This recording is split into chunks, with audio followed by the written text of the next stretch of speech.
సంకష్ట చతుర్థి పూజ అనేది ఏ విధంగా చేయాలి, ఎలా చేసుకోవాలి అని విధానం కాదు ఇంపార్టెంట్ జీవితంలో, భావన ఇంటర్నల్ గా ఏముందనేది చాలా ఇంపార్టెంట్. ఆలోచనను బట్టే మాట వస్తుంది. కరెక్ట్. నీకు ఇష్టం వచ్చినట్టు నువ్వు ప్రవర్తిస్తే వాడు శాపం పెడతాడు. నువ్వు బెంజకారులో దిగిన వాడు శాపం పెడతాడు. మాట ఇంపార్టెంట్. ఎవరికైతే పాజిటివిటీ తక్కువ ఉంటుందో, ఎవరికైతే బాగా నెగిటివ్ ఉంటారో, అవును అది నిజం గురువు గారు. ఇప్పుడు నేను మీకు శాపం పెట్టాననుకోండి, మీకు బేసిక్గా ఏమవ్వదు. కొంతమంది ఉంటారు 10 ఏళ్ళు 20 ఏళ్ళు అయినా జాబ్ రాదు, ఎక్కడైనా జాబ్ జాయిన్ అయినా పోతుంది వినాయకుడు ఆశీర్వాదం లేక. సో వీలు సంకష్టహర చతుర్థి రోజు చేసుకుంటే చాలా మంచిది.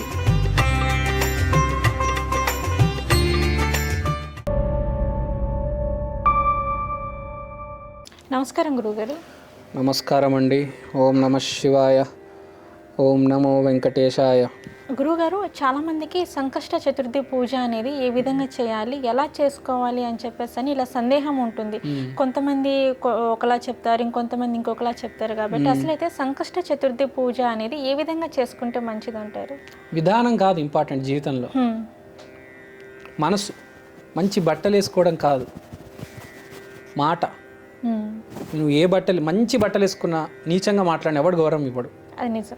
పిచ్చి బట్టలు వేసుకొని చాలా జాగ్రత్తగా మాట్లాడితే అందరు గౌరవం ఇస్తారు.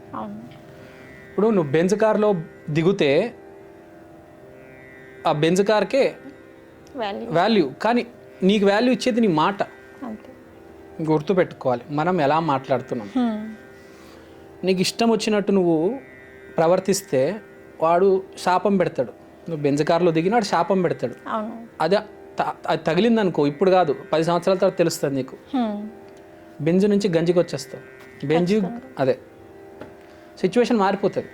చాలా మందిని చూసాం, ఆకాశంలో ఉన్న వాళ్ళు భూమి మీదకి దిగి వచ్చారు. చాలా మంది ఉన్నారు. అవును అది నిజం గురువు గారు. మాట ఇంపార్టెంట్. మాట చాలా ఇంపార్టెంట్. మాటతో పాటు అవతలవాడు బాగుండాలి అనే ఆలోచన, ఫస్ట్ ఆలోచన ఇంపార్టెంట్. అవును. పక్కనవాడు నాశనం అయిపోవాలి అని 10లో 9 మంది వాళ్ళు కోరుకుంటున్నారు. ఆలోచనను బట్టే మాట వస్తుంది. కరెక్ట్. కానీ కొంతమంది ఏం చేస్తారంటే మధ్యలో ఫిల్టర్ పెడతారు. ఇక్కడ వీడు నాశనం అయిపోవాలి అని కోరుకుంటారు, మాట నువ్వు బాగుండాలి రా అంటారు.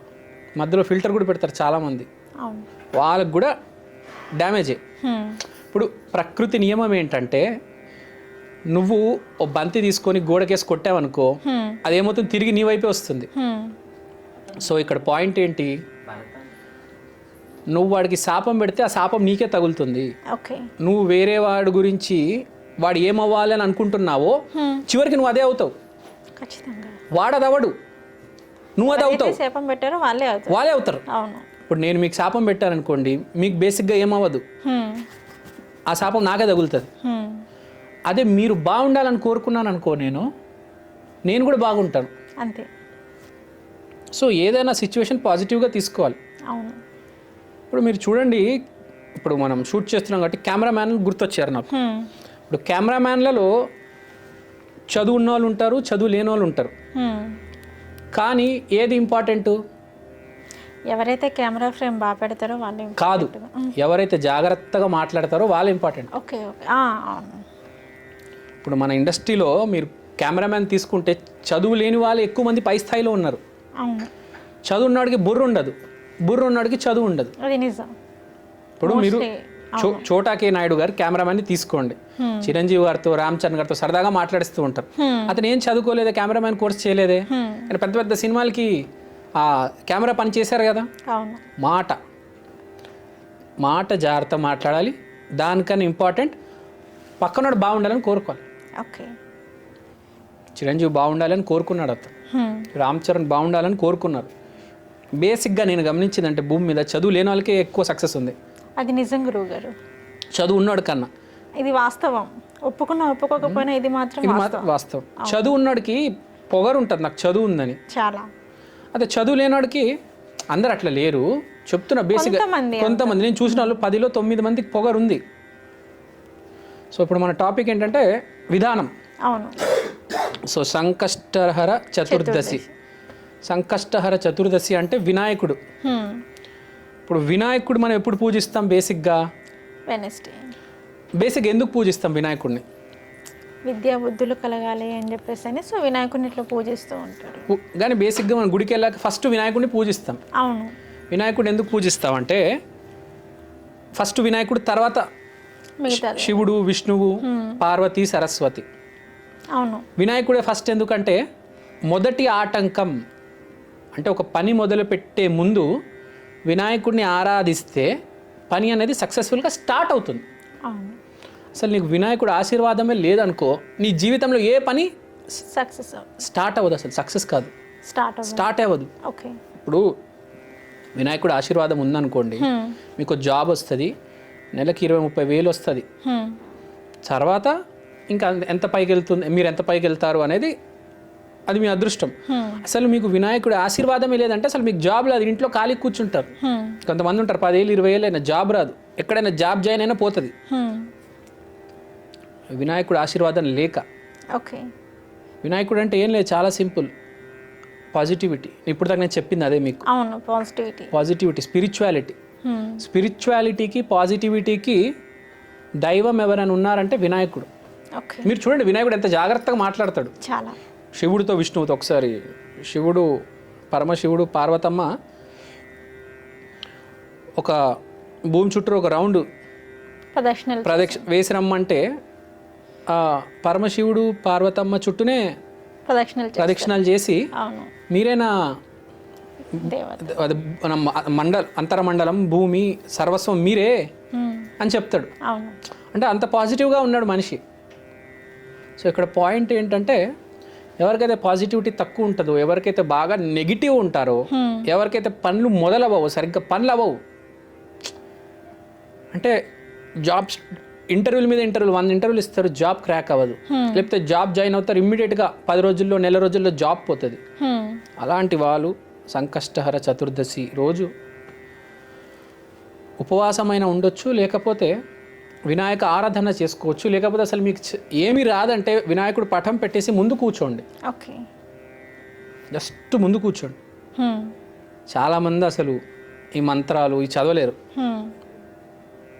ముందు కూర్చోండి చాలు, ఒక అరగంట అయినా ముందు కూర్చోండి, 1 గంట కూర్చోండి అంతే, జస్ట్ సైలెన్స్.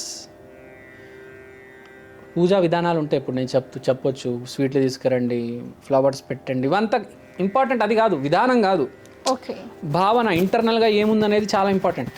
సో మీరు కూర్చుంటే ఏం జరుగుతుందంటే మీ మిస్టేక్స్ అనేవి మీకు తెలుస్తాయి. బాగా నెగిటివ్ ఉన్న వాళ్ళు బేసిక్గా చేయాల్సిన పూజ ఇది. సో వాళ్ళకి అర్థమవుతాయి వాళ్ళ మిస్టేక్స్ ఏంటి అని. కొంతమంది ఏం చేస్తారంటే ఒక కంపెనీకో లేకపోతే ఏదో ఛానల్కి ఇంటర్వ్యూకి వెళ్ళే ముందు ఆ కంపెనీని తిట్టేస్తారు, అక్కడ యజమానులను తిట్టేస్తారు. చిన్న కంపెనీ రాది, ఊరికే వెళ్తున్నా ఇంటర్వ్యూ, ఆడికి అస్సలు రాదు జాబ్. పాజిటివ్గా వెళ్ళాలి, ఆ కంపెనీ గురించి ఆ యజమాని గురించి గౌరవం ఉండాలి, ఆ కంపెనీ మీద ఒక వాడికి ఏమనాలి, ఒక రెస్పెక్ట్ ఉండాలి. వీళ్ళు బాగుంటే నేను బాగుంటాను కదా, ఛానల్ బాగుంటే నేను బాగుంటాను, అంతే కదా. కంపెనీ ఏమైనా కానీ బట్ రెస్పెక్ట్ చేయడం అనేది మన హ్యూమన్ నేచర్ కదా. సో అది ఉండి అప్పుడు వెళ్తే వాడికి చాలా పాజిటివ్గా అదృష్టం అనేది కలిసి వస్తుంది.